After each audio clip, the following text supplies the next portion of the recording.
Hello everyone and welcome to today's webinar. As you all know, France has a new president, Emmanuel Macron. So what we intend to do in today's webinar is to briefly go through the results and then interpret the challenges ahead. My colleague Sylvia Schmidt will do this. Originally, we also planned to discuss the implications for Europe with the director of the Bertelsmann Stiftung's Europe's Future program, Joachim Fritz van Name. Given the delay we have now incurred, I'm not sure if he'll be able to make it. We'll try to see that is possible. After that, we'll have a quick Q&A and we can come to the questions that you can post in the question section, as many have already done, of our webinar. Again, my apologies for the mishappenings at the beginning. So this is what you've probably already seen.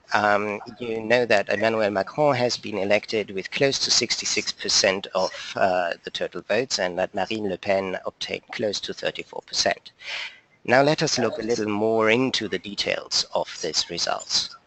In this graph, we see how voters moved between the first round and the second round.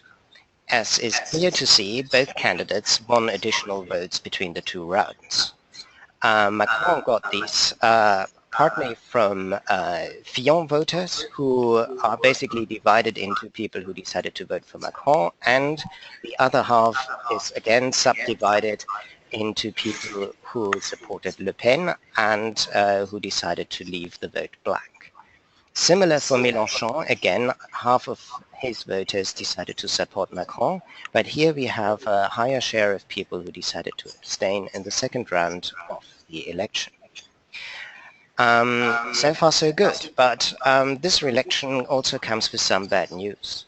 The abstention rate of close to 25% is among the highest in the history of the Fifth Republic, and the number of invalid votes, 11.6, is actually the highest in any election in the French Republic. Also, Le Pen's number of votes increased by almost 3 million between the two rounds, which represents a rise of just under 30%. This implies that the Front Républicain, the joint resistance against the Front National coming close to power, is not as functional as it was in 2002 when Chirac faced Le Pen's father. It's also interesting to look at the regional distribution of votes. On the left-hand side, you have a map of the leading candidate in the first round, and as you can see, Le Pen is particularly strong in the north and northeast of France. On the right-hand side, you have a map of the second round, and the more yellow it is, the more people voted in favor of Macron. As you can see, he is strong where he was strong before, in the west, and he has also managed to gain additional votes. He does so in Fillon's heartland, but also in regions where formerly Le Pen had been stronger, such as Alsace, Burgundy, and some other regions in the in the east of France. So much from my side. Let me just check whether Joachim Fritz van Name has now been able to join us. In that case, we might just hear from him first. No, apparently this technical problem is a little persistent. So in that case, we are going to hear from my colleague Sylvia Schmidt, who is going to talk about the challenges that the president has.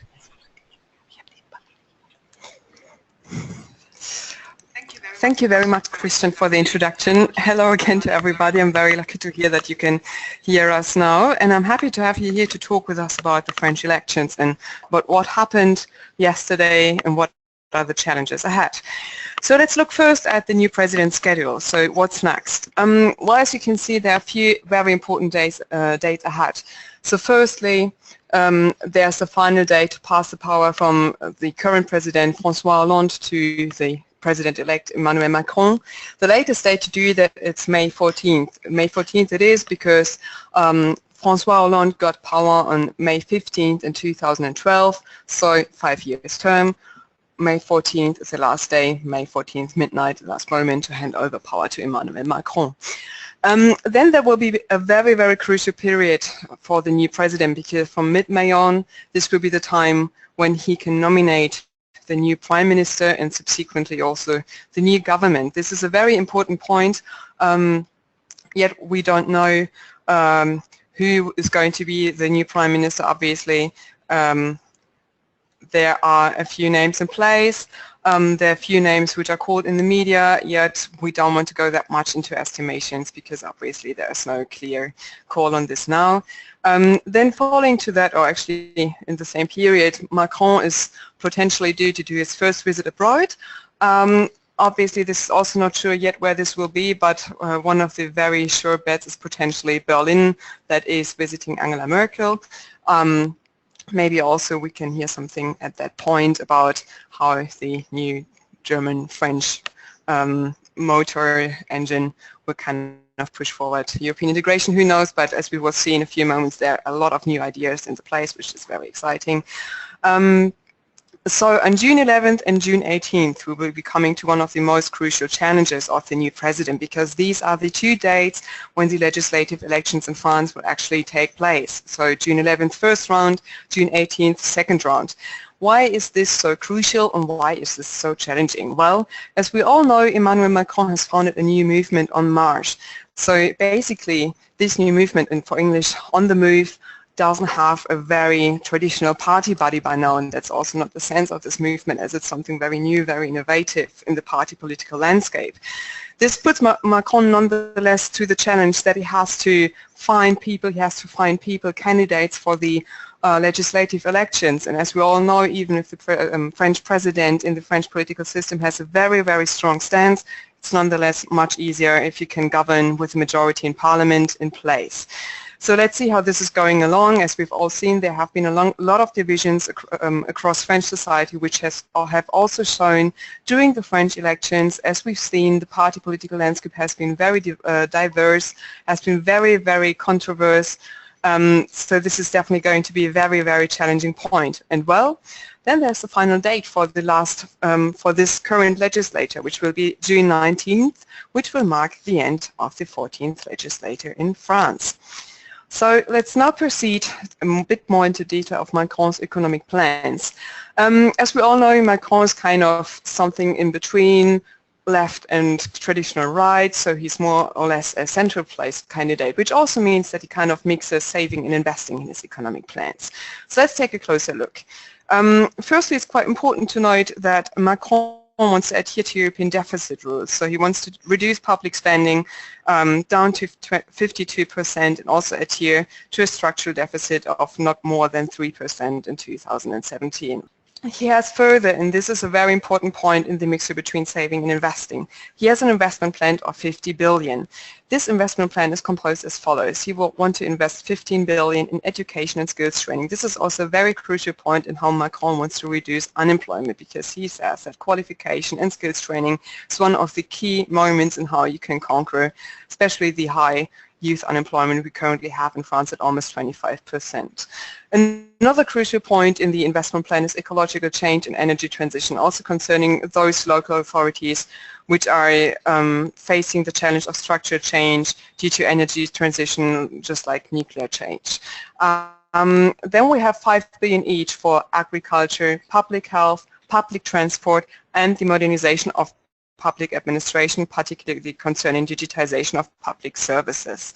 Now we come to the saving side. Macron wants to save a bit more that he invests, that is 60 billion, through cuts in public spending. This mostly concerns social spending, 25 billion, government spending, 25 billion, and this is a very crucial point because most of public spending goes into the payment checks of public employees, and Macron wants to reduce the number of public employees by 120,000 places. Also, he wants to cut public spending in local authorities by making a new plan with local authorities, and he wants to reduce public spending in this case by 10 billion. So public spending will be cut by altogether 60 billion. One very crucial point, also for us as we are the Global Economic Dynamics team, also looking a lot at trade policy, is that in the French election campaign, Macron was the only candidate to be a supporter of trade policy, to be in favor of international cooperation, in favor of international trade cooperation, and so he was also in favor of maintaining CETA. Now let's come to a very crucial point. As you can see, we have a lot of crucial points in his economic policy plans, but obviously this is the most, how can we say, exciting one from a European stance, because he is a fervent European. And with a fervent European, obviously Macron has also, as he has had for a while and for years actually also already as a Minister for Finance and Economics, he has plans for how to deepen the Eurozone and therefore to further European integration. How does he want to do that? Well, firstly, Macron proposes to create a Eurozone budget. This Eurozone budget is built on 3 pillars. The first one is future investments. The second one, and now we come more in a phase where we can kind of say this is how you want to consolidate also European budgets and how he wants to bring together the Eurozone member states. Because he says, like, well, we have future investments on the one hand, but we also want to offer financial assistance in urgent economic cases, and also want to have the ability to respond commonly to economic crisis. Obviously, you need to adhere to certain criteria in order to access the Eurozone budget. This is a very crucial point in Macron's proposals to deepening the Eurozone. The structural building around this Eurozone will be composed of establishing a Eurozone Parliament. This Eurozone Parliament will be composed of MEPs of the Eurozone member states, that is, of current members of the European Parliament of the Eurozone member states. And also, Macron wants to create the post of a Eurozone Minister of Finance. So much about his Eurozone plans. You see there are a lot of ideas in place to be discussed. Let's now see if Joachim Fritz von Name was able to join us. Unfortunately, it does not seem to be the case. We try to get a connection with him as soon as possible. But let's maybe, Christian, what do you think? First check if there are any questions in place from our participants in the webinar. Yes, well, let me first invite you again to post any questions because this is, I think, now the Q&A. I'm not sure if we'll have enough time to connect with Joachim Fritz von Name. We have one question already about the possibility of a cohabitation government between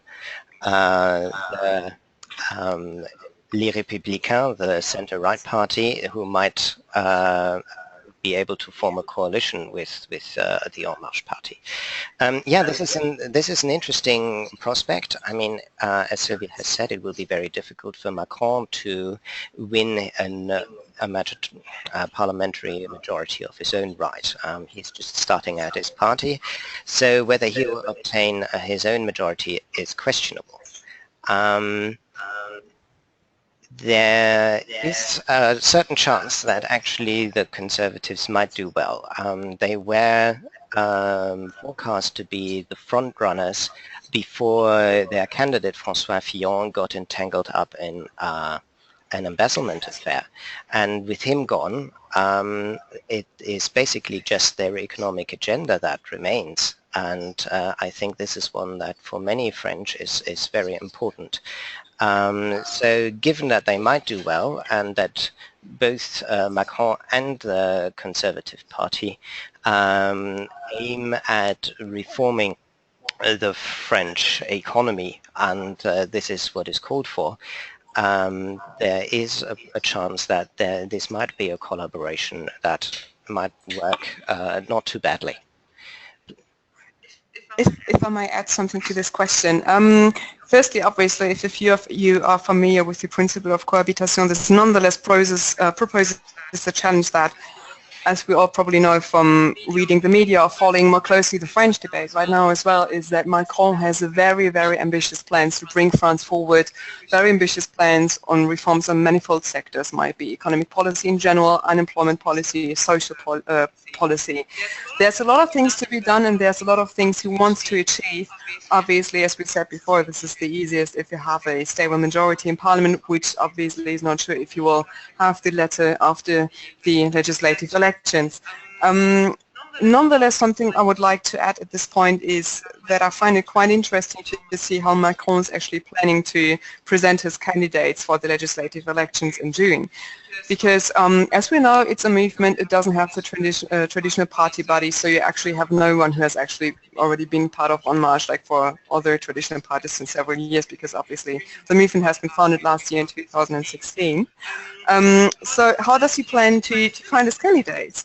Well, basically, something which I find really interesting is that he says that he really plans to have half of female candidates. He wants to have half from civil society because he definitely wants to mix up experienced politicians with new faces, with people who come, let's say, from the true civil society, who have had other jobs than just being a politician for the whole life. And I think this is a really ambitious mixture, and this actually really represents the wish to bring some fresh wind into the political scape of Paris. One question we have is that apparently yesterday the German Minister of Foreign Affairs, Sigmar Gabriel, said that the German government needs to support President Macron's investment plans. Do you think, and I think, Sylvia, you're best placed to answer this, that Macron stands a chance to to alter Germany's stance on investment policies? Well, this is quite a complex question to answer indeed. I think this all depends very much on very intense talks probably that will be between France and Germany on European issues during the next months. I think what we should focus on is that the European integration, the European project in general will get so much fresh wind because there will be so many new ideas getting into place. I think there will be a lot of exchange between the two sides. There will be a lot of discussion. Obviously, it would be way too soon to say whether there would be an agreement on any of the sorts. Nonetheless, we should not forget there are also on the German side a lot of ideas on how to further the European integration and particularly the Eurozone. But I think it's particularly interesting to see that we have so many fresh ideas right now, and obviously Gabriel and Macron have already worked together on ideas on how to further European integration, particularly also in the realms of economic and economic integration. So I think there's definitely a lot of very interesting exchanges to come. Good. Well, we have one more question, and I think after that we'll call it a day. But the question is there a chance of supporting protectionist policies like more M&A control, or do you consider him more of a liberal? My guess is that this is sort of aimed at how especially Chinese anti-dumping policy and foreign investment might be taken account in his program. Do you know anything about this, Sylvia?